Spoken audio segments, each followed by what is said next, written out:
Welcome to Progressives Unite. Any person that claims to be an environmentalist and says there's anything pro-environment about fracking is being paid to say that or is completely ignorant. We have so many options for renewable resources like solar, wind, hemp, geothermal, and many more.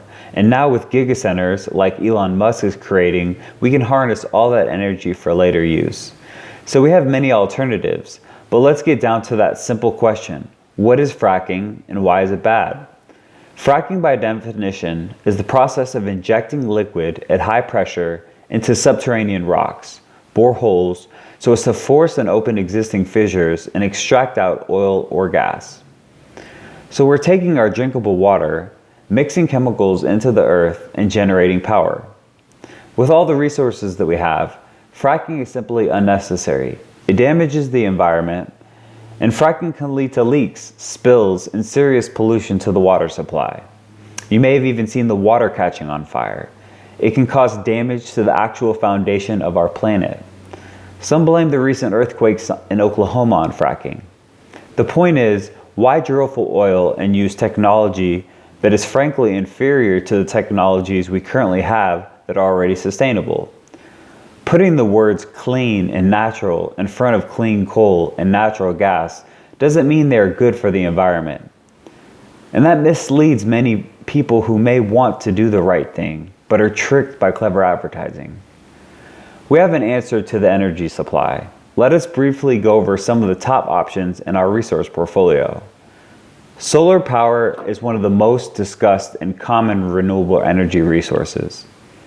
Solar power is energy from the sun that is converted into thermal or electric energy. Solar energy is the cleanest and most abundant renewable energy source available, and the US has some of the richest solar resources in the world. Modern technology can harness this energy for a variety of uses, including generating electricity, providing light or a comfortable interior environment, and heating water for domestic, commercial, or industrial use. The Earth receives more energy from the sun in an hour than is used in the entire world in 1 year. It would take only around 0.3% of all the world's land area to supply all of our electricity needs via solar power.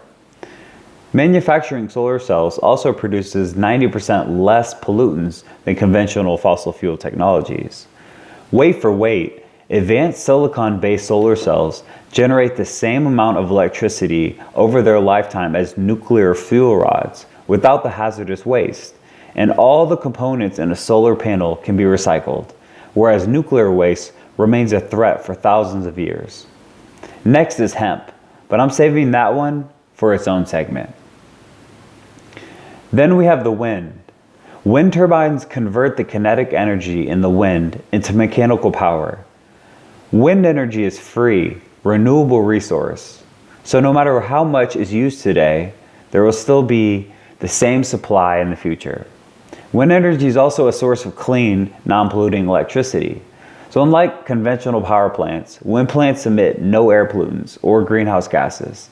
Solar and wind power systems have 100 times better lifetime energy yield than either nuclear or fossil energy systems per ton of mined materials.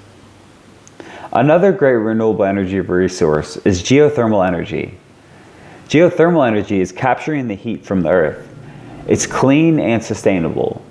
Resources of geothermal energy range from the shallow ground to hot water and rock found a few miles beneath the Earth's surface, and down even deeper to extremely high temperatures of molten rock called magma. There are many advantages of geothermal energy. It can be extracted without burning a fossil fuel, such as coal, gas, or oil. And geothermal yields produce about 1/6 of the carbon dioxide that relatively clean natural gas-fueled power plant produces. Binary plants release essentially no emissions. Unlike solar and wind energy, geothermal energy is always available, 365 days a year. It's also relatively inexpensive. Savings from direct use can be as much as 80% over fossil fuels. The last of which we'll cover, although we miss many, is tidal power.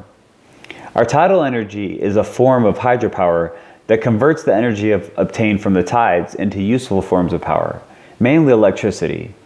Although not yet widely used, tidal power has potential for future electricity generation. Tides are more predictable than wind energy and solar power. We also have new ways to store all of our renewable energy.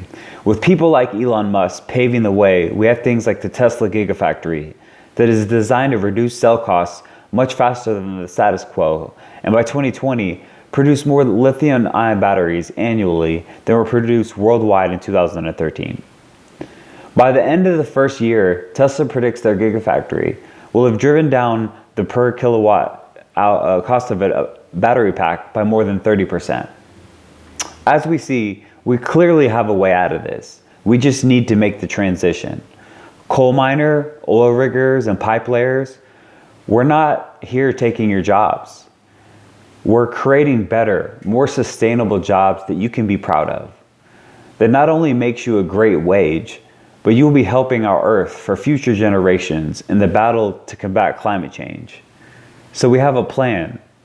We can transition, and here are the ways that you can do something. We contact our government. We make them work for us. They want to be public with Twitter, Facebook, social media, as well as their emails and phone. Don't be afraid to be their debt collector.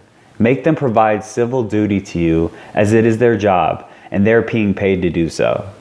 So everyone out there, we have to progress as a species.